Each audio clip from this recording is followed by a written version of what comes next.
Hello everyone, welcome to Byte Geek. In today's video, I'll show you how to fix the error d3d11 compatible GPU feature level 11.0.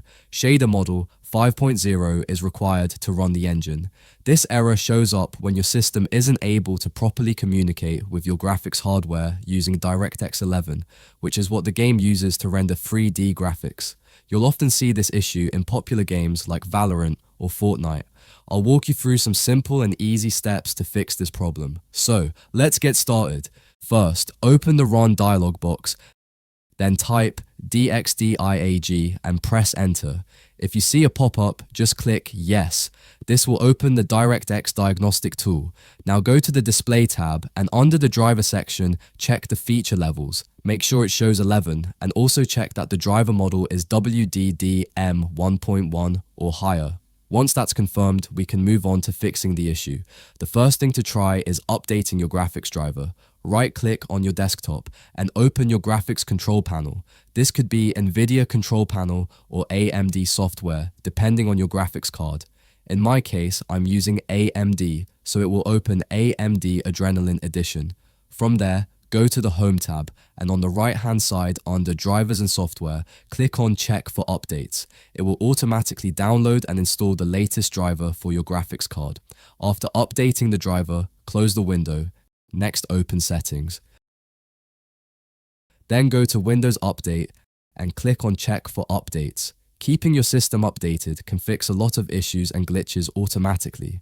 After that, go to Windows Search and type Adjust the Appearance and open Adjust the Appearance and Performance of Windows.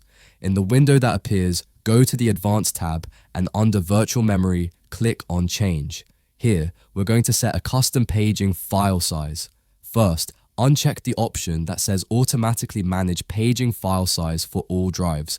Once you do that, the Custom Size option will become available. Now select Custom Size. In the Initial Size Megabytes field, type 1024.